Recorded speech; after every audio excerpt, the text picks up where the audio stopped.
All right, you guys, happy Monday to everyone except House Inhabit, aka Jessica Reed Krause. She's a blogger, and she went on a rant last night. And finally, after 3 months of teasing, she revealed my deep, dark family secret. And I'm feeling very exposed at the moment, so we're going to talk about that. Also, Emmanuel Macron is back in Washington, D.C., and everybody's thinking the same thing, okay? I'm not going to say it, but you're thinking it, I'm thinking it. And in other news, Israel is protecting another child predator because Israel's got Israel or whatever. So welcome back to Candace.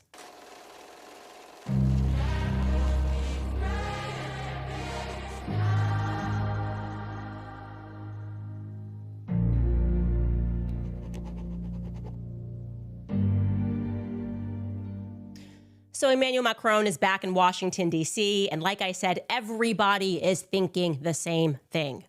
Everybody wants to ask the question. You can see it on their faces.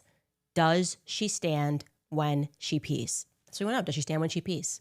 But no one has the courage to ask because I'm not there.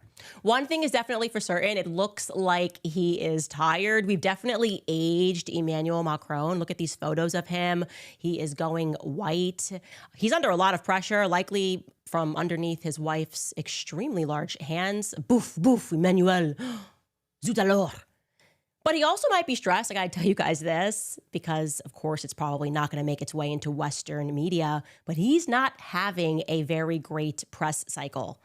The couple is just not, they're in a bit of a press rut, you could say. I feel like the worst thing that could possibly happen after you gloriously drop a 200-page lawsuit to try to convince the world that you guys really are not perverts is for your wife's wife, to then get arrested and swept up in news, named as the suspect of having organized a pedophile ring in Africa. I kid you not. I kid you not. That is what is happening right now. Brigitte's cousin, a man named Pierre Roberts. I told you guys about him, I think, many moons ago. He was the nephew of the man who ran the Rotary Club with Brigitte's dad in Amiens. You know, Amiens' a weird place. It's a very special place, you guys. On the topic of pedophilia, there just seems to be a lot happening in Amiens. Anyways, her cousin Pierre, he's making headlines right now because he is swept up in this child sex trafficking ring that was going on in Africa. A very big ring, by the way, which included people intentionally inoculating victims with HIV, okay?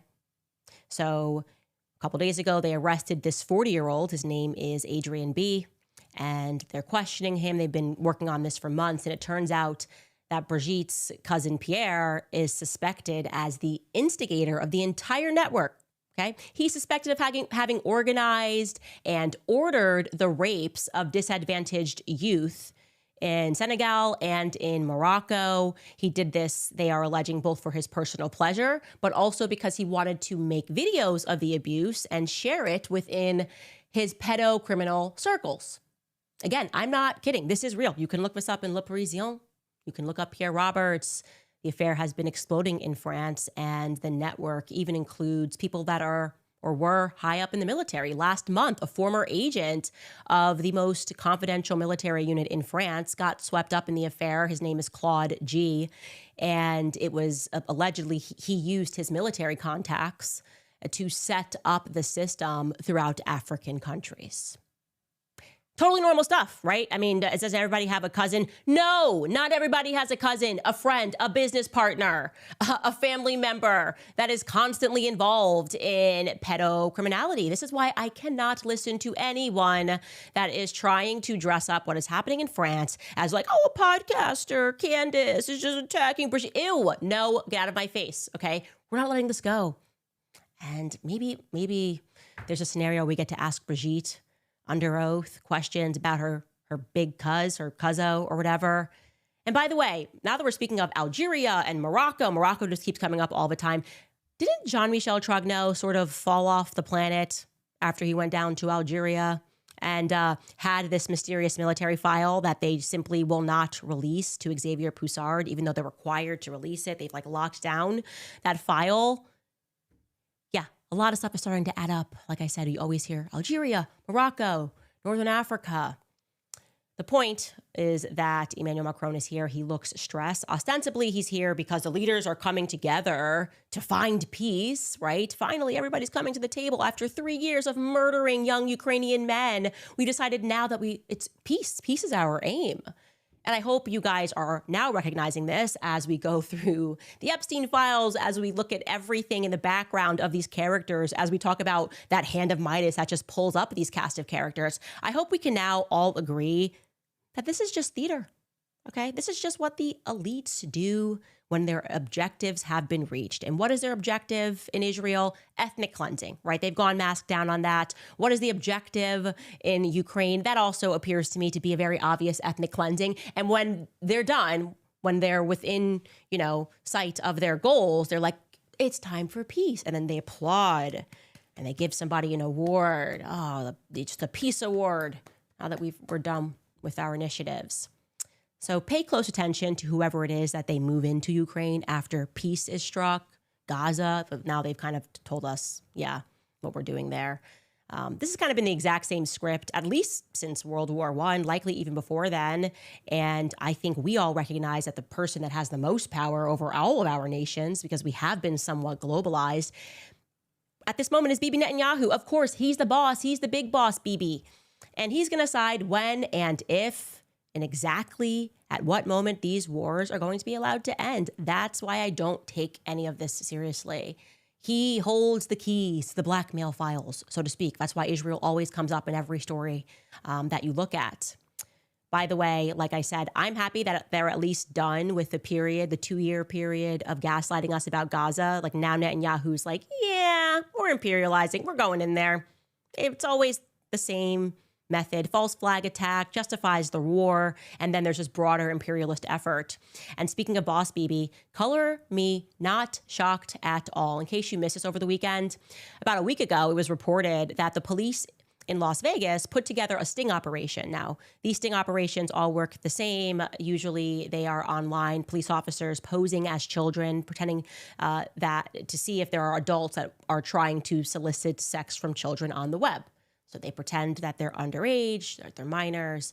And every time that they do this, everywhere, of course, they find sickos. There are always people that are looking for children, which is so sad that we live in this world.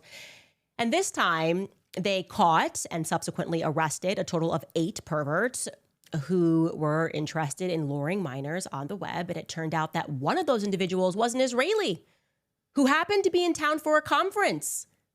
And he just couldn't, as soon as he got in town for the conference, he starts looking on the web for a child. And that individual's name is Tom Artyom Alexandrovich. He has since deleted his LinkedIn profile. He's 39 years old. And of all things, you're not going to believe me. You're like, what does this guy do for a living? Well, he's a senior cyber official who works under Bibi Netanyahu's government.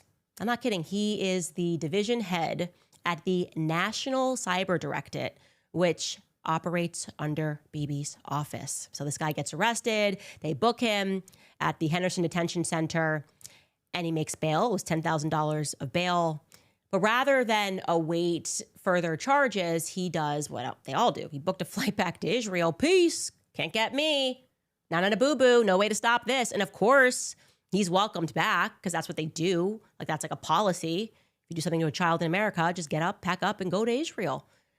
He hasn't even lost his job. The cyber director instead issued a public statement saying that, Tom was detained while he was in the U.S. for matters that were unrelated to his work, and that we'll agree to put him on leave temporarily until we get this matter clarified or whatever. They don't really sound particularly outraged. And we can, of course, assume he ain't coming back, okay? That's how this works. Israel and child sex predators, it's kind of a thing. It always has been. Hence, Epstein. Oh no, I can't believe I said that. I'm sorry. The Department of Justice has no idea if Epstein has ties to any other nations. They don't know. So how could we know if our Department of Justice doesn't know?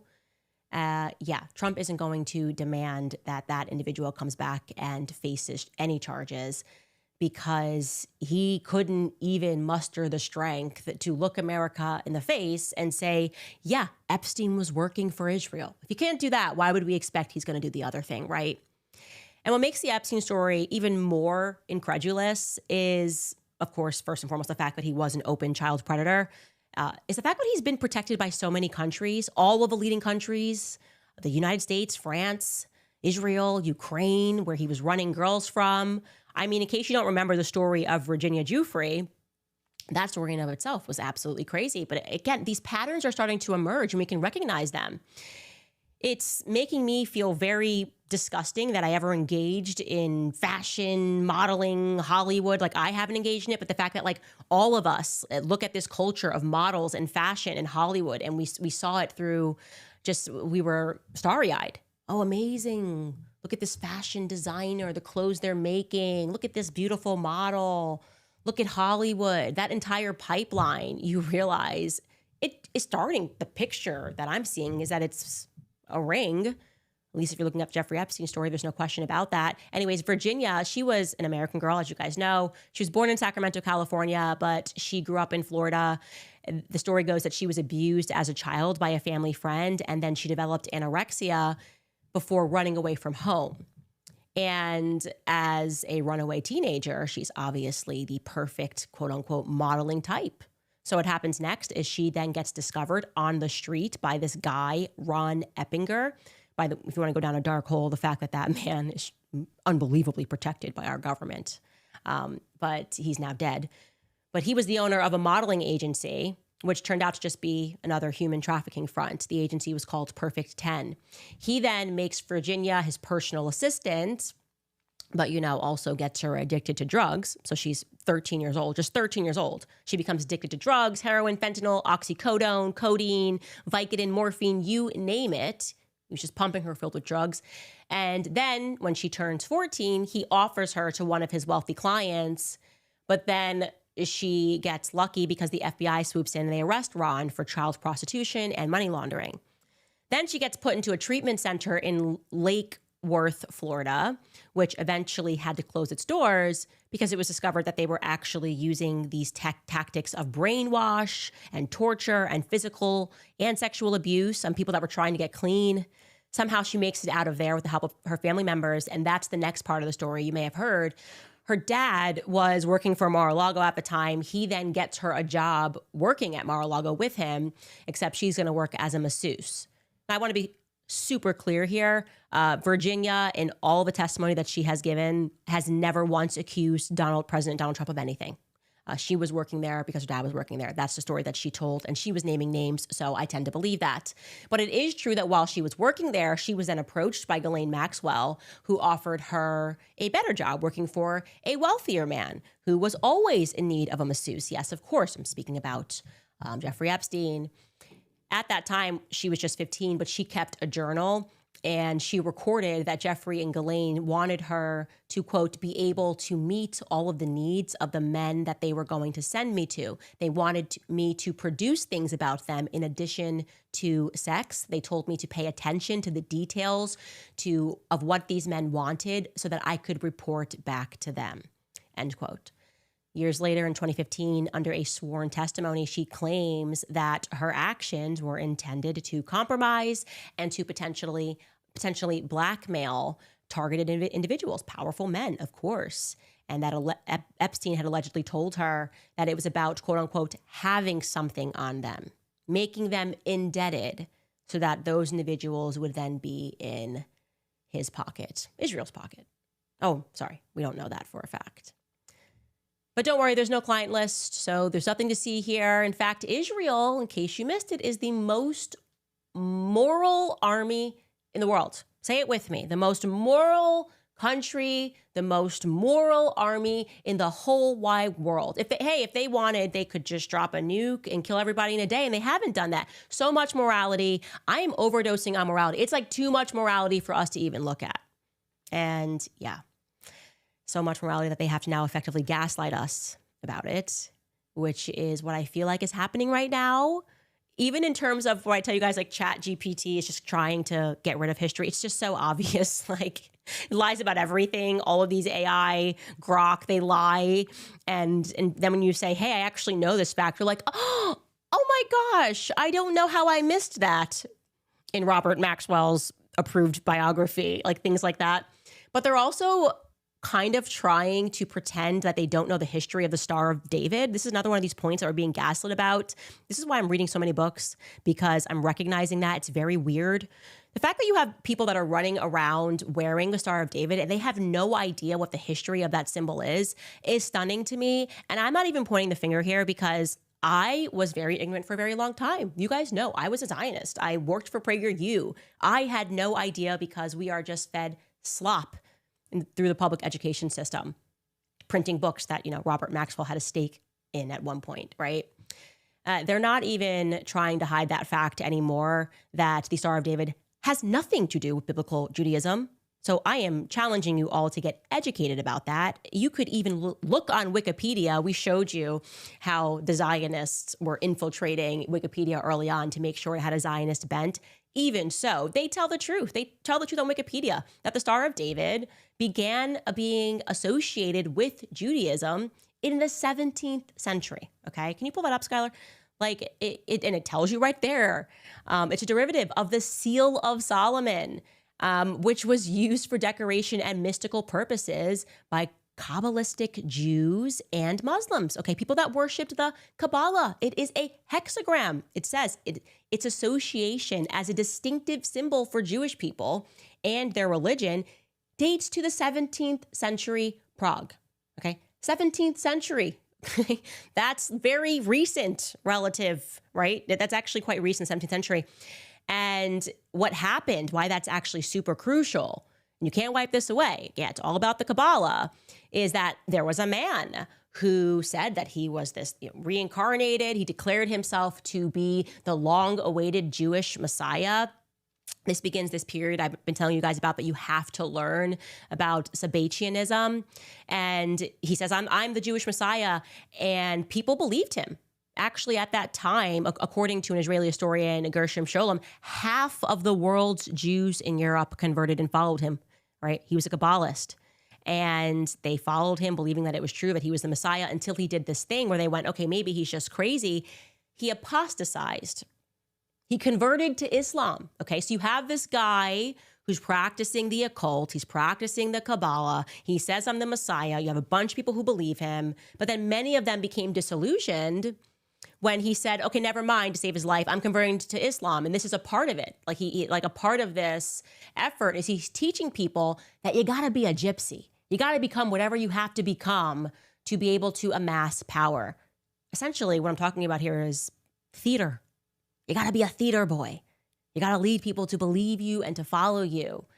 And this could explain, by the way, he did this in the year 1666. That, of course, also has significance, the 666.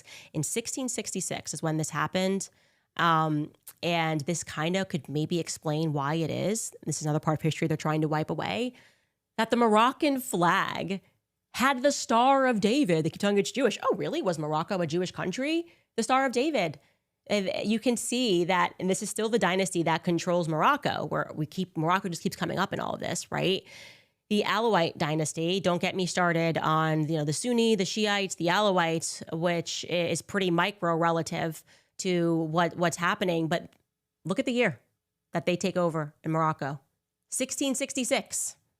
They believe in reincarnation, which is unusual in terms of the Muslim faith. And you can see that they then mint the Star of David as their flag. Okay, that was the flag of Morocco from 1795 through to 1915. And people don't know that. Like, people are stunned when I say that. That has occult significance. So I am not shocked that Morocco just keeps coming up in all of these stories. You have to start there. Start in that period of 1666. If you really want to know what's going on, you don't even have to know what's going on, right? It just all starts to make sense when you see these stories happening, when you understand what they did, like the sort of violating these laws to show the world that there are no laws. Like, you can sleep with your cousin, your brother, your niece. It doesn't matter, old, young. This was a part of the initiation practice. This is all real. This is history. You have it at your fingertips, and you better grab it. You genuinely better go pursue that history before they get rid of it, because that's the goal. That's like the final stop. And that's why we're reading so many of these books. We're learning about the origin of all of this. We're learning about this period of time, but they'd rather us really not know, because then you start to realize that you're being gaslit. and that these people have been powerful for a very long time. But the only way that we're going to win at all is if people start getting properly educated and we all rinse ourselves of our public school understanding of all of these things. Like my husband says, everything is theology. Everything is theology. And so you'll be less shocked when something like that happens, when Jeffrey Epstein, everyone goes, oh, I don't know what you're talking about. It's totally fine. Or like Brigitte's cousin, oh, I don't know why that keeps happening around me. It'll start to make more sense when you understand the theology that's guiding everything. And that's all I'm going to say about that before I get to me having been exposed. Big way. Shocked. Crazy. First, I want to remind you guys about Preborn, because every heartbeat tells a story. And at Preborn, they give moms in crisis the chance to hear that heartbeat for free. That's exactly why I partner with Preborn, because Preborn isn't out to judge women. They're making motherhood possible for them. They provide free ultrasounds. They share the gospel of Jesus Christ. And most importantly, they stay after the baby is born with real practical support by giving expecting mothers diapers, baby clothes, even housing and financial help for up to 2 years after the baby is born. That's what true Christ-centered compassion looks like. And here's how you can be a part of it. For just $28, you can give a mom a free ultrasound, one chance to see her baby. And when she does, she's twice as likely to choose life. Preborn is on a mission to save 70,000 babies this year, so don't just say that you're pro-life. You should live that. Donate now. You can call 855-601-2229 or just head to preborn.com/Candace. Again, that's preborn.com/Candace. Also reminding you guys about Just Thrive, because the biggest health secret that's not being talked about is that everything starts in your gut. Every day, your gut is fighting a silent war against processed food, work stress, toxins in the air that you breathe. When your gut is in trouble, your whole body feels it. Most probiotics do not work. 99% of the traditional brands die in your stomach acid before they even reach your gut. And that's what makes Just Thrive's spore-based probiotic completely different, because Just Thrive is the only probiotic that is clinically proven to arrive 100% alive in your gut. It does something that no other probiotic can. It turns your gut into an antioxidant factory, creating protective compounds exactly where you need them most. That means better digestion, healthy immunity, more energy, and easy weight management. You can take Just Thrive probiotic in the form of a capsule or a berry-flavored gummy. From their award-winning probiotic to their full line of gut, immune, and brain health supplements, Just Thrive has been fighting to make Americans healthy again with science-backed solutions that you can trust. So to join the gut health revolution and take control of your health today, just visit justthrivehealth.com and you'll save 20% off if you use promo code Candace. See the difference for yourself, or you'll get a full product refund, no questions asked. Take control today with Just Thrive. That's justthrivehealth.com with promo code Candace. All right, you guys. Now listen, people really don't like me out there. I don't know why. I feel like I'm really nice and I tell the truth, but the media obviously hates me all the time. But the most random beef I've ever been in is with this House Inhabit person. Her real name is Jessica Reed Krause. I don't really know where she came from. I think she presented herself like a mommy blogger that was just into the Make America Healthy Again, RFK, push, what we all loved and believed in, obviously. We want our children to be healthy. But then, some crack started to show. And I don't know. I don't know why I'm always engaged in a beef with this individual, other than the fact that when she appears to have had too much to drink, I'm apparently the first person that she wants to text or think of or write about. Like, the drunk rage is aimed at me. Like, I'm an ex-boyfriend. I don't get it. I've never met this person. It started with Blake Lively. She genuinely thought that I was trying to steal her. I don't know. She covers pop culture. I guess nobody else was allowed to be interested. And she's texting her employees like she's trying to be me. This woman is like 50 plus years old and saying this. It's so ridiculous. And then it escalated into her threatening to release information pertaining to my secret family wealth. I mean, she's been heavily suggesting she was going to do it for months. She's like, just you wait, she says to the people that sign up for her newsletter, just you wait. And one day I'm going to expose what I know about Candace. Please expose it. I am desperate for someone to expose my secret family wealth. It just does not exist. I'm telling you, it doesn't exist. Anyways, she got swept up in the net of people who fell for the photoshopped tweet, which claimed that I had not one, but 24 properties all across the globe, $200 million worth of real estate. I promise you, if that was real, we wouldn't be filming this podcast in my basement. I promise you. I just there will be signs. And And I'm always being accused. Either they say I'm funded by Qatar. Now she's saying that I'm being funded by my husband's father. People all over the world, funded by Russia. No one can pick, but she apparently got very triggered when I said that, which is the truth, that we got an estimate for this case. We cannot afford $5 million on a lawsuit with the president, obviously. And people who said, I want to support, we said, we want to give you something to support. Don't just give us free money. Buy a t-shirt on the website. She got triggered by this. Triggered. And then she said, that's it. I'm exposing Candace Owens. I've got the receipts. And boy, did she present the receipts. Her intro was essentially these 3 slides because it shows how committed to research she is. And the slide said, who is George Farmer? And she writes, Google it.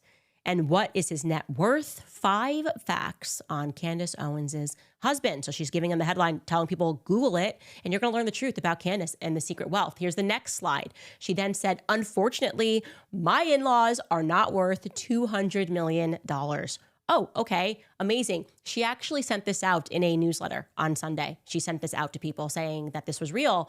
And then as a third slide, she presents any money in the Krause family was hard earned. So then she starts showing people that my father-in-law is a lord. And at that point, I realized what is happening here. I've realized that there are people who are daft enough to believe that England is still operating with a feudal system. So when they learn that somebody is a lord, they think that lands have been bequeathed by a king and a queen, and somebody is a lord, and beneath that person, there are vassals and knights, and that will fight for the lord. And that's clearly what she thinks, because she's like, he's a lord. And I wonder if she also thinks that David Beckham, like the soccer player David Beckham, who was just knighted, he just became a knight, if she thinks that that means that when the king calls him, he has to suit up in armor. Show me the knighthood pic. I think she actually believes that what this means is that David Beckham will have to suit up in armor and go fight for the king. Like I've realized that is the IQ that is happening here, that she doesn't know that the House of Lords is the upper chamber of Parliament. Like, Congress, if you will, the upper chamber is called the House of Lords. So that's what's happening there. Then she starts citing where she got the information about my 24 plus global properties in the world that is worth $200 million, which would be amazing if I had it. I promise you we wouldn't be in this basement and things would just look a lot better. There would be a lot of signs of that. And her source, I kid you not, was the Hindustan Times, like the Times of Hindustan or whatever. And literally nothing in this article was true. It had the wrong birth date for my husband. It listed a place of work that we had never heard of until this morning. Didn't even get the right year for my husband's birthday. Didn't get his height right. They just disappeared 6 inches from his height. And I don't know what happened. She thought it was real. She took it, and I guess she's been saving this information for months and decided to reveal it. And I just had to take her through on my social media to just show people that these are the people that we're supposed to be listening to or something. I can't believe that people actually ever paid, were subscribed to this person with a newsletter, somebody that is sourcing the Hindustan Times, who believes that land has been bequeathed, territory has been bequeathed to me and my husband through his father-in-law, who we don't take money from because we live our own lives here in America. It's completely insane. Also, my father-in-law didn't come from anything. It's one of the things that we have in common. He worked. Everybody can work. And I'm certainly working all the time. And my husband is certainly working all the time. But I just wanted to shut down that rumor for the last time, that if your source for my secret family wealth is the Hindustan Times, that's made up. It's all made up. Nothing on that site is real. Literally none of the information, not even how many kids I have on that site, is accurate. So I hope that we can officially shut that down. Please buy a t-shirt. And if I fall into $200 million, if the Qataris or the Russians pay me, I hope you trust me enough to know that I'll be the first person to tell you. Like, I want you to be happy for me if I get offered $200 million to say what I actually think. Like, I'm out here doing this stuff for free. I freely dislike Israel and think it's an occult nation. Nobody's paying me to say it. So if somebody offers me $200 million to say it, Where are you guys at? Yes, of course. I'd love to get paid to say what I actually think. Russia, where are you at? I dislike Zelensky for free. I think he's a welfare queen. Nobody paid me to say that. So I'm clearly missing out. So Russia, Qatar, or my family, I think they even said that I had a property in Morocco, in Belgium. If any of that's true, please reach out. I'd like that. All that sounds really good to me. Anyways, you guys, I want to get into some of your comments because we covered some really important topics today as we get deeper into history. Also got to tell you a story tomorrow that's crazy, but we're still investigating it. But first, I'm going to tell you guys about Pure Talk because I know there probably have been many times that you've heard the phrase, if it ain't broke, don't fix it. That is great advice for most things, but not so much for a cell phone. Over time, a phone's battery life fades. The processor can't keep up. It's been dropped one too many times. Fortunately, thanks to Pure Talk, your cell phone is something that you can replace. When you switch to Pure Talk this month, they will give you a Samsung Galaxy A36 for free with a $35 qualifying plan, just $35 a month for talk, text, data, and a free Samsung phone with scratch-resistant Gorilla Glass and a battery that lasts all day. All on America's most dependable 5G network. Supporting companies like Pure Talk is a win-win. You win by cutting your cell phone bill in half, and they win by hiring more Americans and helping more veterans. Make the switch in as little as 10 minutes by heading over to puretalk.com/Owens to get a free phone today. Again, that's puretalk.com/Owens to switch to my wireless company and America's wireless company, Pure Talk. Also reminding you guys about American financing, because if you've been living on credit cards just to cover groceries, gas, and bills, you know that those interest rates are brutal. Why keep paying 20% or more to the banks when you could call my friends at American Financing? They have mortgage rates in the 5s, and they are showing people every day how to keep more of their hard-earned money. You can keep more of that money in your pocket and out of the hands of the credit card companies. Right now, American Financing is helping homeowners save an average of $800 a month by using their home equity to wipe out high-interest debt with no upfront fees, no obligation, and just a 10-minute phone call to a salary-based mortgage consultant. And here's the kicker. If you start today, you might even be able to delay 2 mortgage payments, putting even more cash in your hands right away. So do not wait. Call American Financing right now. The number is 800-795-1210. Again, that's 800-795-1210. Or visit AmericanFinancing.net/Owens. AmericanFinancing.net/Owens. All right, you guys, what is on your mind? Covered a lot of topics today. Let me scroll here. Jasmine writes, it sounds like a new Candace cup to me. Which one? I don't know what you're talking about. The title today? Thank you for your contribution. Maybe the showgirl title. I'm not sure. We've got a lot of cup options. You guys can always submit them to us in the comments. We do actually take from you guys. Sometimes you guys are way more creative than we are. Holly writes, Candace, will you please share an updated book list of all the books that you have read and recommended on your website? We haven't gotten an update since last year's Amazon book list. God bless you and your family. We were having a lot of issues. Like I kept putting books in there and then they kept being pushed out. We didn't know if it was like an Amazon issue. I will recheck that. Obviously, if you are in our book club, fantastic. We'll meet tomorrow. If you are not, and by the way, make sure you have those first 100 pages read. If you're not in our book club, it's okay if you can't sign up, but you should absolutely read the books and find my Amazon page. We do have a book list. You'll become so much more educated. And like I said, the things that we discuss on this show and things that are happening in this world will all make sense when you have sort of that base understanding of what's happening and who we're fighting. Then you're not so shocked by any of these stories. And I say that sadly, of course, we should always be shocked about these stories, but I find myself not so shocked because I know the pieces of history that they are trying to hide and the lies that they're telling, kind of recasting people that have been terrible as victims. That's like one of the moves. And of course, the world is quite literally a stage. By the way, I always wonder where that expression comes from. Can you look that up, Skylar? The world is a stage. Where is that from? I actually don't know where that's from originally. That would be interesting to see. Will Wallace writes, Candace, my homegirl, can I get $500? No, and you can't visit my property, my farmstead in Nebraska either. I have people messaging me like, Candace, I didn't know you had this Malibu property. Candace, like, yeah, I've been hiding it. It's been my big secret. And Jessica Reed found it because she's just so deeply committed to telling the truth and researching that she clearly discovered this on the Hindustan Times. I just think that genuinely she has to stop drinking.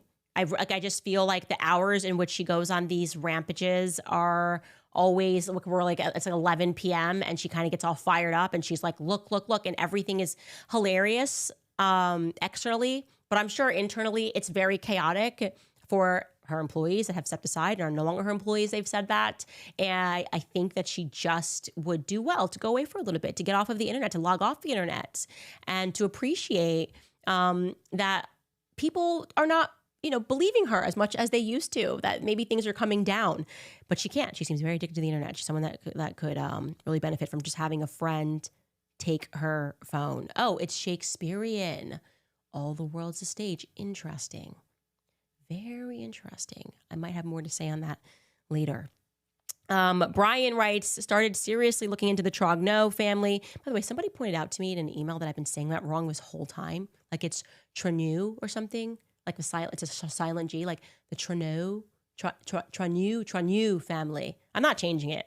As I've said it now, we're way too deep in here. But anyways, Brian said, I started seriously looking into the Trogneau family and the French government's obfuscation online. Yeah, that is correct. They have been hiding everything. It's a good place to start. Kind of a lot of things that are unbelievable about that family. And clearly we've triggered a state level response to us wanting to awaken the world to what goes on in Amiens. What goes on in Amiens? Streets says, love you, Candace. Please research I hope I'm saying this right, Eber people, E-B-E-R. Clearly I need to research it because I can't even say it, of West Africa that still speak original Hebrew. I absolutely will research that. Thank you. Yeah. Just going to stay quiet.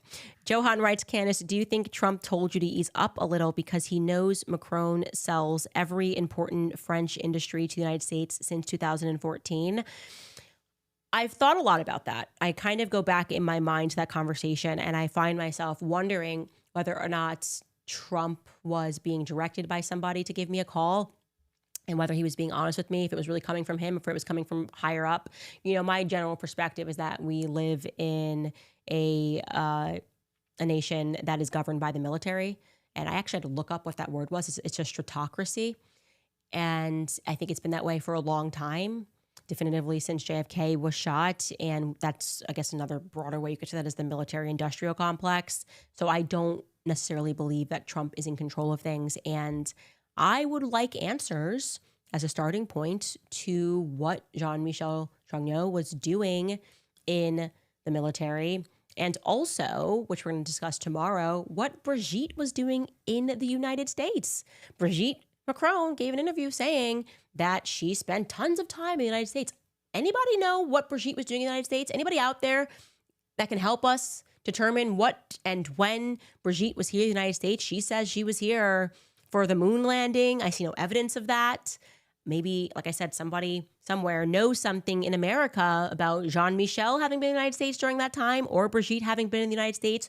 Maybe somebody could ask a follow-up question, although I wouldn't bank on the French press asking any follow-up questions because they seem very strangled at the moment. And not just at the moment, just over time, they have completely tried to bury the story, probably because they're fearful, which I understand. Anyways, you guys, that is a good place for us to stop today. Did we have any more comments? I want to make sure I got to all of them. Oh, nope. Somebody just said, Shiley lastly says, I just bought the Brigitte Man of the Year t-shirt from your website. You are the best, Candace, and House Inhabit sucks.